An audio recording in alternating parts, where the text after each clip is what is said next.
There we go. Back again. Another late one. Yeah, sorry for the delay. Usually, whenever I get one day back on posting these videos, I record the cardio drive instead of the lift, and that gets me back on my normal schedule. But what are you gonna do? Freaking night owl week, upload wise. But for those who are even willing to come for tonight's lift, well, you're certainly in for something. I don't know if I'd categorize it as a treat per se, but important nonetheless. I'm talking hamstrings and adductors. Now with a newfound freaking, passion after essentially being given the mission of thickening up my inner legs by the bear from across the way himself. I think I've got a newfound necessity for some adductor work.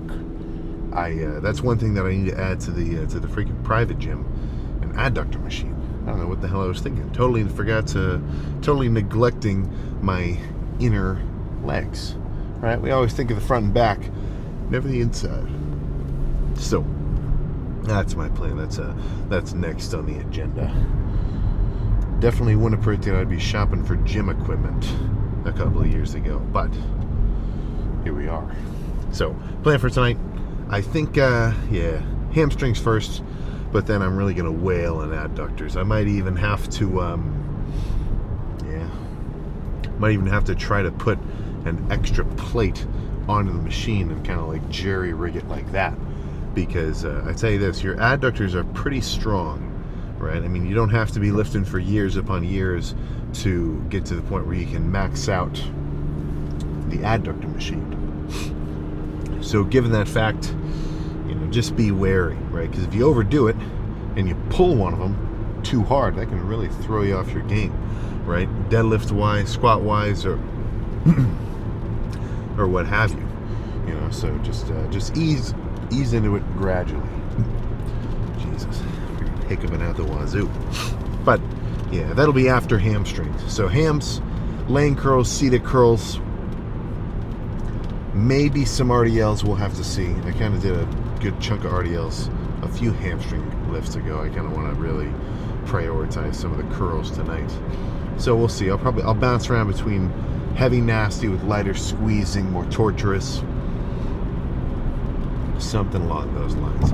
And by the time I finish 6, 7, 8 sets of those, my hamstrings should be fully cooked, and that'll be my what am I thinking here? That'll be my cue to get back to the adductor machine and really just camp out, right? Because it's not like the most incredibly complicated muscle to hit.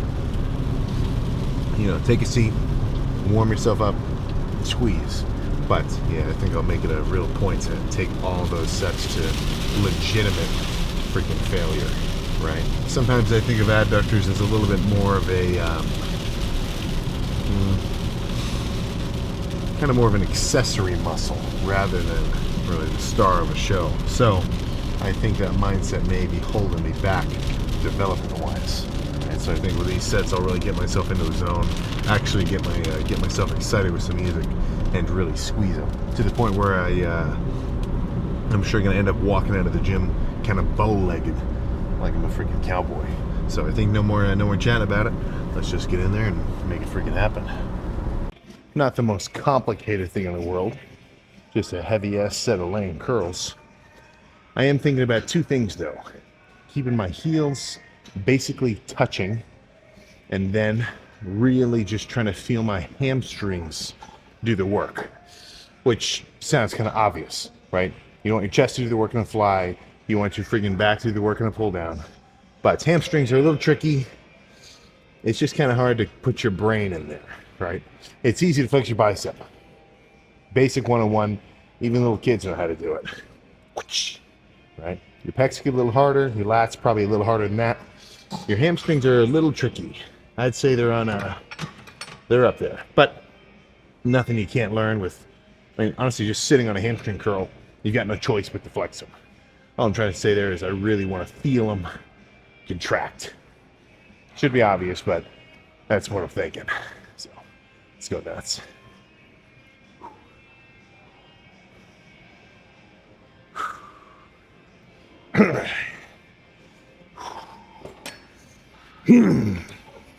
Oh.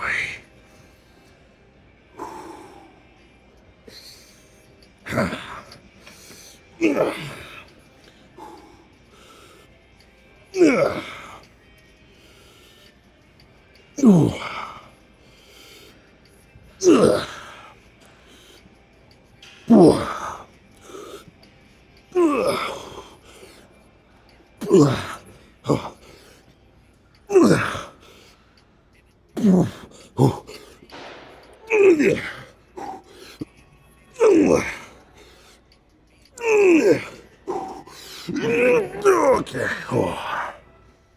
Oh my God. Oh, 2 more heavy, nasty ones like that. And then I'll contrast those with something light and squeezing.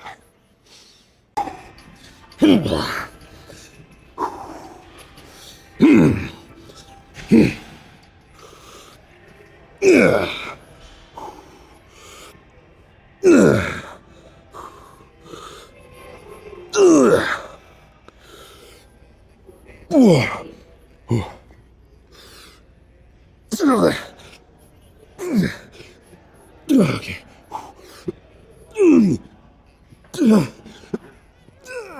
Holy shit.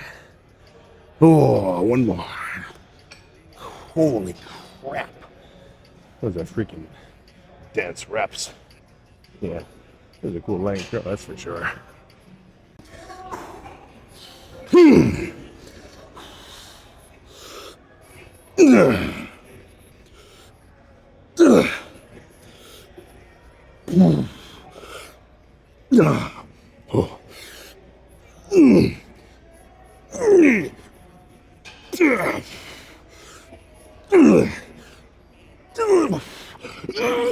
Okay.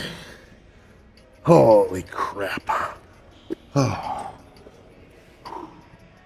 Okay. Let's do a lighter set of freaking seated curls next to change it up. Those were freaking sweet though, that's for sure. So, not insanely light, still 220, so a little more than 2/3 of the stack. But I want this set to look very freaking meticulous.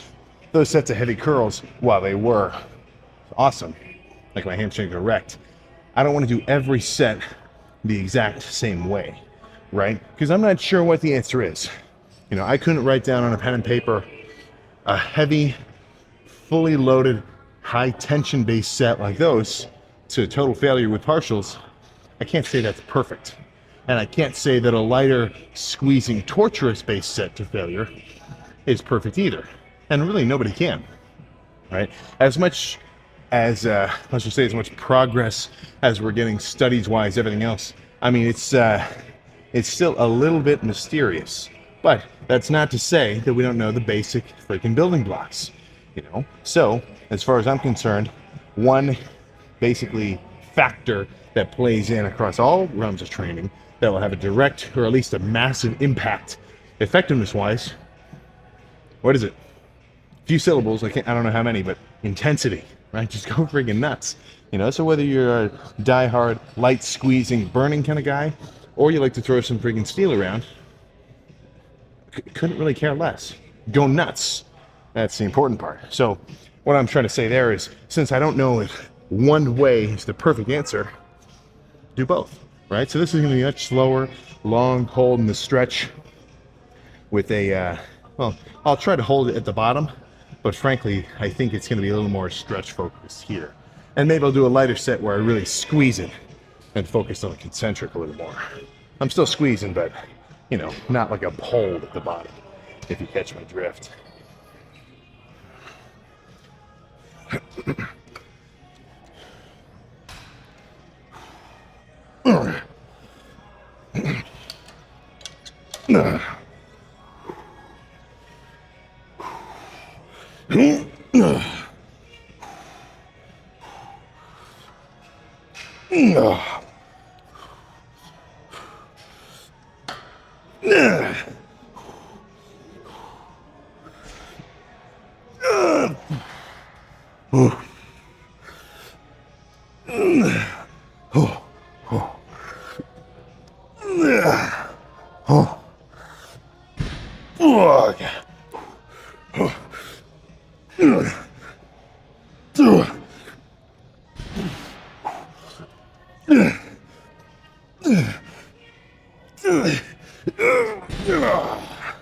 Oh my God. Holy shit. One more like that, minimum. That was like a three-parter. Holding at the beginning, less hold in the middle, self-assistance at the end. That's what I want to see. One more.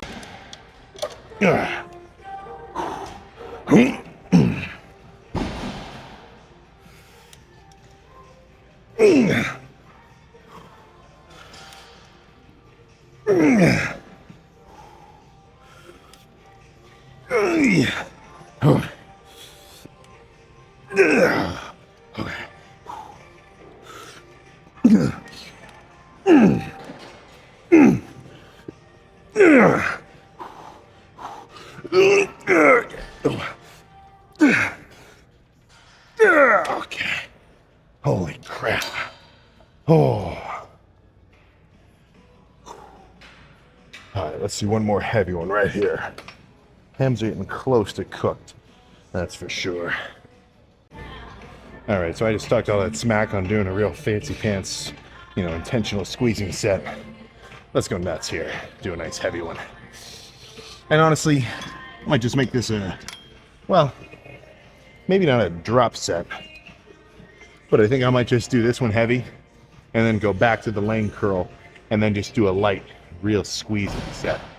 Because I think that when guys say this, they're on the right track, that's for sure. A lot of the old school bodybuilder dudes would say this too. They say, don't lift heavy weight, make the weight you're lifting heavy, right?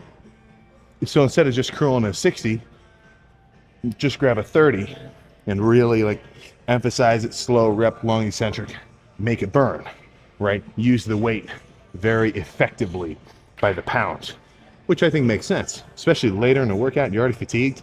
I don't need to try to move a ton of shit around. My hamstrings are wrecked. But I know another way to make the weight heavier, which is pretty much a guarantee, just by making the weight heavier, So I think taking both sides of that coin and kind of combining them is going to be a good approach. And don't go too crazy either way. You go too heavy, you hurt yourself. You go too light all the time, I don't think you're going to make progress, right? There is a point to weight training. And honestly, saying the word weight isn't really the right word. The term is resistance training. If there's no resistance, you see what I'm saying. But one nasty one here. I'll see if this is too heavy. If it is, I'll go lighter. But let's see if I can manage the stack for at least a decent set. With a better song, though. All right.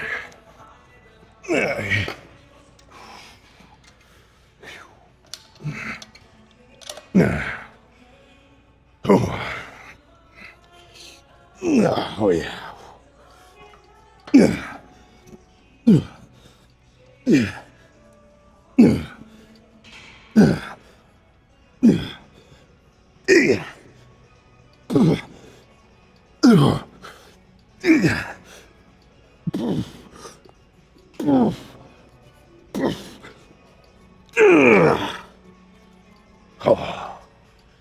Oh yeah. Holy crap.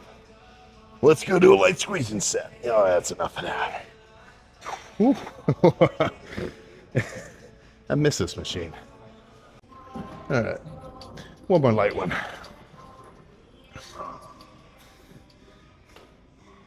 We got the science-based lifter angle down there. You gotta work on that, man. That was a joke. Come on.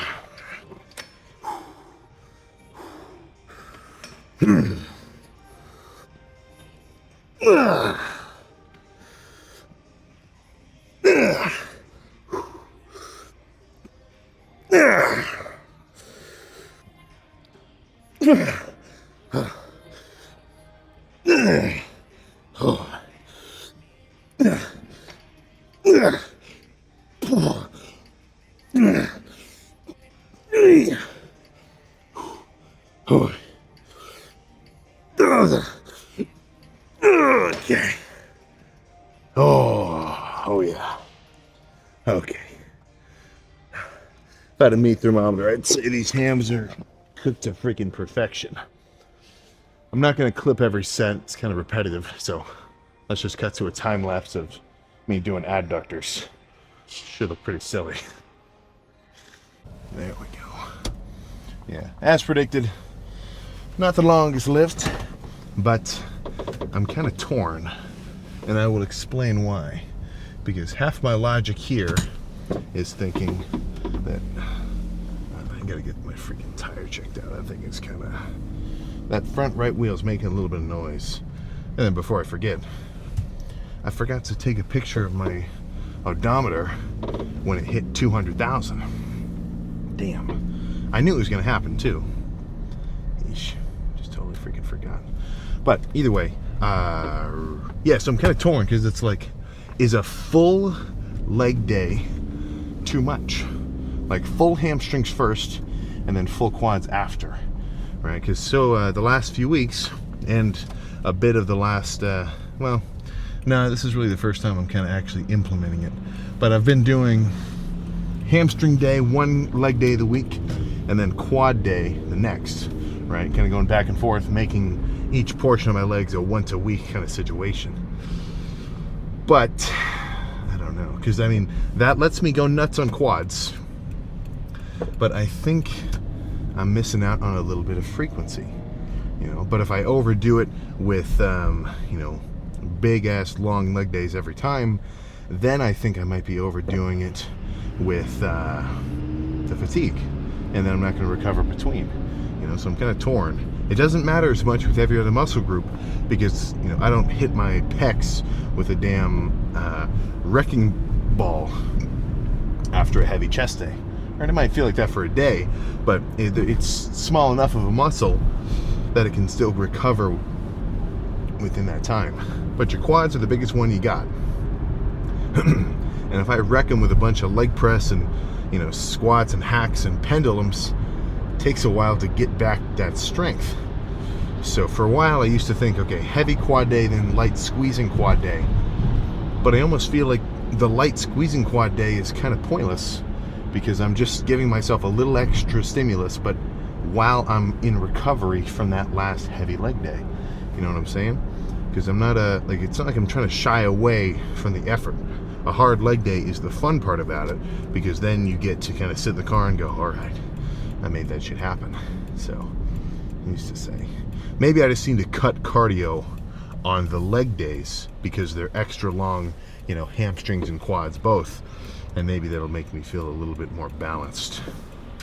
Plus, that would kind of save my quads from getting a little bit even pre-fatigued with the bike the morning before. Now, some people might hear that and think, oh, if I'm going to have a lift later, I should just get my cardio. So that makes me, you know, want to kind of rescind that statement just a touch. But we'll see. I'll keep trying it like this for a little while, see what happens. Because right now is my prime state to determine whether or not my training is working, or at least working towards the goals that I'm aiming for. Because I'm eating a lot of food, I'm gaining substantial weight gradually, right, slow and steady, and right, I can really lift hard. You know, my recovery is basically on freaking point because I've got enough food and calories and energy to recover. You know, so that's what I'm thinking here. Maybe I'll look around. Might be good to just totally flip my workout split upside down and do something I haven't thought about doing before. Maybe ask around some of the dogs. You know, because I might be getting a little too in my own head by doing what I think is good. And even though I feel like I've got an open mind, you know, we've all got some unconscious bias, or, you know, subconscious bias that stops you from really thinking outside of your own box. So that's the benefit of, I'm saying that's a massive benefit social media wise, because everybody gets to put all their shit out there and you can kind of see a whole bunch of new freaking ideas. Whether you agree with them or not, at least they're from people that are thinking in a different way than you usually do. And that's a good chance for you to reflect and think, okay, yeah, right, haven't thought about it that way. Maybe, you know, maybe I should improve my frequency. Maybe if I really want my chest to come up, I should hit it every other day or every other whatever amount of days, and then back off the frequency of every other body part to kind of bias it, you know. So there's a lot of ways to look at it, right? But the best way is obviously whichever one you're doing, whichever one you're actually going about and making shit happen with, you know, because apart from that, it's just conjecture, you know. So that's where, honestly, I think the best discussions about training and styles and splits and frequencies, they're not done back and forth between us, you know, making videos talking about training. You know, it's two guys who know their shit, at least to a degree, who are talking about their training in the gym. You know, nobody's there to watch them. They're not trying to prove anything to anybody else about how freaking smart they are. You know, they're just trying to get down to the big picture of, I've been doing this and this works for me. What have you been doing that works for you? Maybe I should copy some of that. You know, I think that's where the best discussions actually happen. Because frankly, I mean, half of all online arguments, and by online I mean like social media back and forth, videos, comments, etc., it's not because anybody's insanely passionate about their real point of view. You know, nobody's trying to be a freaking martyr for dumbbell preachers, right? People just love to argue because it's fun, right? It's kind of a baseline human sort of state, because being right in your own mind and then trying to convince others that you're right and that they're wrong, it's pretty classic behavior. You know, look at any Instagram comment section that you know, has anything to do with working out, or, you know, really anything. You're going to see paragraphs. You're going to see pages upon pages of back and forth about why this guy is a total idiot and why the writer is a damn near genius with an IQ of 145. And I tell you something, I ain't reading all that. Right? I ain't reading all that. You know, that's all I got to say about the freaking matter. But either way, plan now to go home, sit down and post this video. Shouldn't take too long, reasonably quick, and then I got to make sure that I make tomorrow's a little earlier. We get back on a normal day schedule. It's already freaking 10:51. Not good. But we'll get back on track. The expo kind of threw me off my groove. But either way, I think that's all I got. Good lift. I will be feeling that in my hamstrings tomorrow morning with a damn guarantee, 100%. So now I just get to eat something and freaking enjoy. So I will see you for whatever tomorrow brings. It might be chest, but frankly I might be due for a rest day, especially after wrecking my hamstrings and the residual fatigue of this whole past weekend. So maybe rest day, maybe just an active rest day, in the sense that I might just throw forearms in the game. I want to beef up my forearms a little more. I used to hit forearms with every arm day, and I tell you, it definitely worked and beefed them up. So I think my lack of forearm training has been made apparent enough that I want to thicken them up. They're not small, but right, as with everything, it could be bigger. It could be freaking bigger. So maybe tomorrow is just going to be a damn Rich Piana lift, calves and forearms. That's a damn staple from the Bigger by the Day series. Maybe I'll go back and watch one for some extra motivation. But apart from that, no more rambling. I'll see you tomorrow.